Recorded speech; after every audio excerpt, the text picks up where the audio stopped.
शेरा वाली मैया के भाई मिथिलेश यादव जी आरे लंकावा में जाई रौरा डंका बजवनी रावण के पकिया के छन में उजरनी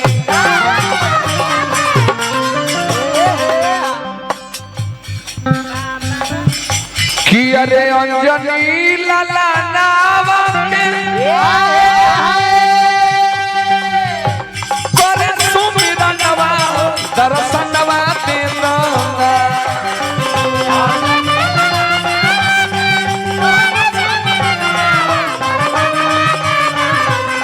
मैया अंजनी के ललनवा दर्शनवा देना दर्शनवा देना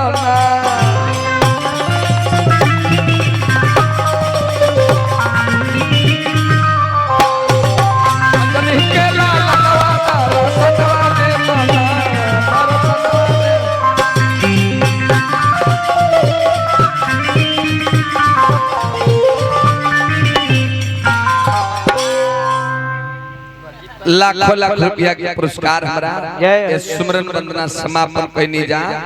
तो हमरा के लाखों लाख रुपया के पुरस्कार रामकृष्ण गांधी जी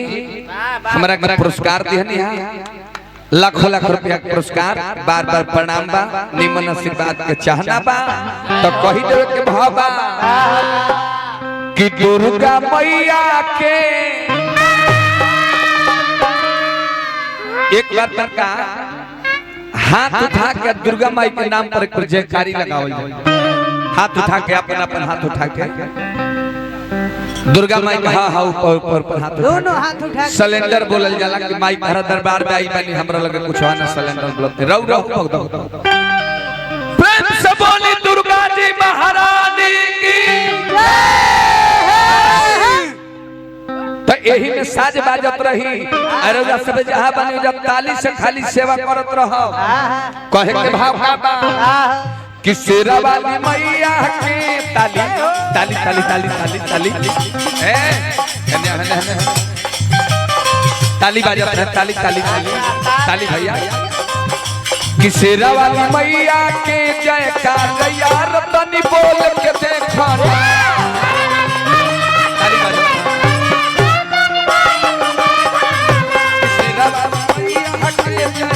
बोल के देखा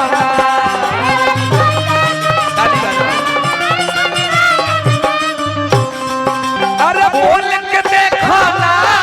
मुहावा खोल के देखा ना बोल के देखो ना खोल के देखो ना अरे बोल के देखा ना मुहावा खोल के देखा ना बोल के देखो ना मुहावा खोल के देखो ना शेरा वाली मैया के शेरा वाली मैया के जयकार यार तनी बोल के तो शेरा वाली मैया के जयकार यार तनी बोल के देखा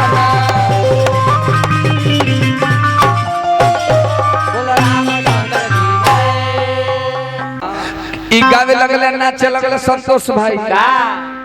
कि जिन बाबू ने दिया रुपया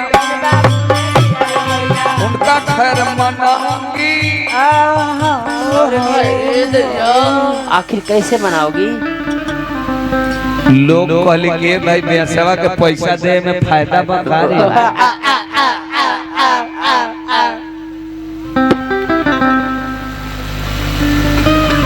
अवधेश यादव जी बीडीसी प्रतिनिधि अवधेश यादव जी को ओर से पुरस्कार करबनी हार्दिक हार्दिक के वंदन अभिनंदन बा अब ब्याह जी के जब पैसा मिले ला जानी कि ना तैयारी हिलावे लगल है हिलावे लगल है कनवा से कहले कि ब्याह जी कबले हमार काम सधा दी हबो तई सोचले कि खुदरा उदरा मांगत रे का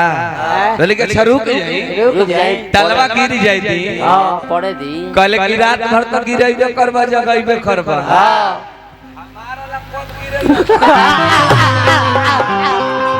तालावा ना हो गलती ना नो खिसियाई ह जा ना थोड़ा मनी हंसी मजाक होय के चाहिए हंसत रही ज्यादा इनका जन कुछ कहस रे टेंशन में हो कुछो जाए ना कहम सो अब भाई हाथ सब पीटल से आए हैं बीमारी उनका अच्छा उखड़ा का चीज के बीमारी भइल बवासीर के कहे के भाव ह बबुआ जी तो ओ समय संतोष भैया गीत आई रहे एगो बड़ा बढ़िया सुंदरी नाच एकदम तो हमरा लिखल है दाढ़ी वाला हमने के सुंदरी है कि सुंदरी है तो कहे के बबुआ भाव कि अरे लाली लाली ओठावा बरसे ललैया हो तेरा सचू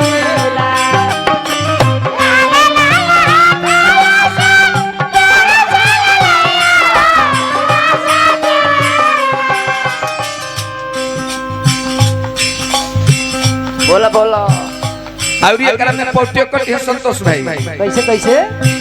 लाली लाली ओठावा बरसे ललैया हो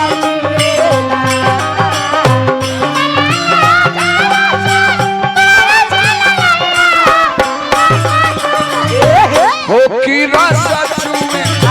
जैसे आम हवा के मोला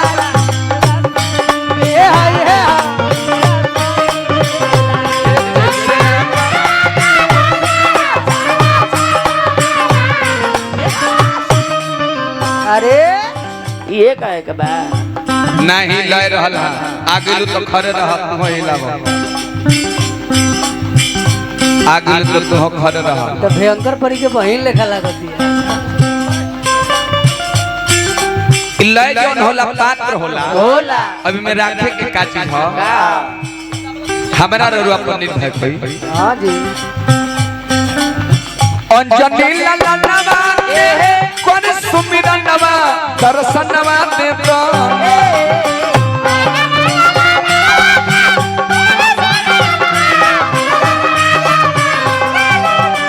अंजनी ललनवा ए वैसे ना हम कहता नहीं जैसे हनुमान जी के वंदना आराम से कर देख दर दादा अंजनी ललनवा के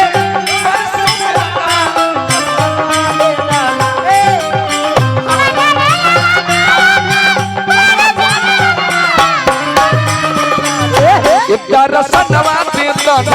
मैया अंजनी के ललनवा दर्शनवा देतो दर्शनवा देतो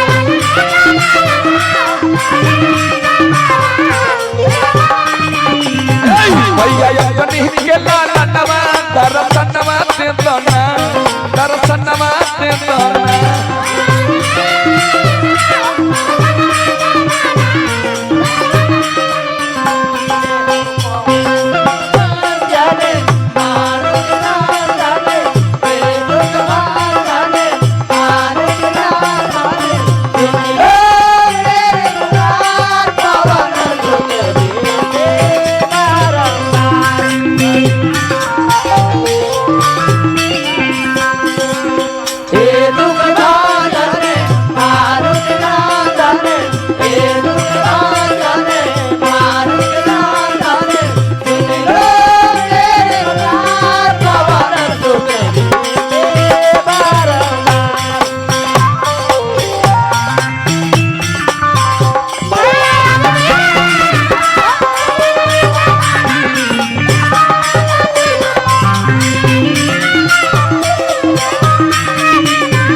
अरे हमरे पुरस्कार गोपाल नगर से आई बा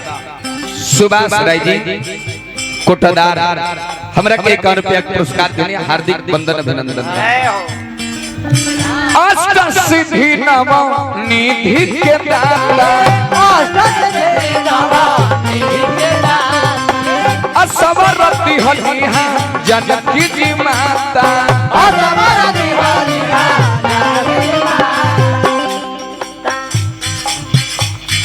अरे बीरबा लवानावा के बीरबा लवानावा के पर सुमिरनवा दर्शनवा तेंदा मैया अंजनी के लालनवा दर्शनवा तेंदा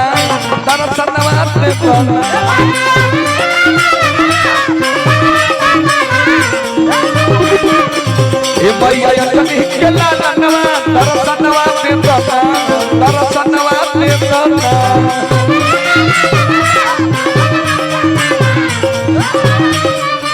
जय हो भवानी कुमार ये शक्ति है अपार हे बजरंग बली बिंदी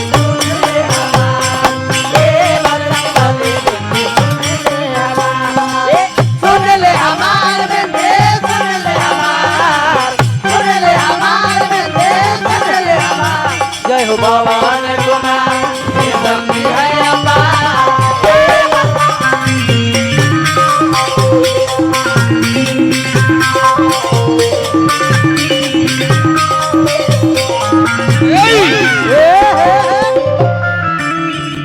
ध्यान दो ब्यास जी खेद है हम लोग के एक सम्मानित अतिथि हम सभी के बीच उपस्थित हुए हैं। मैं चाहूंगा कि मनोज यादव ग्राम प्रधान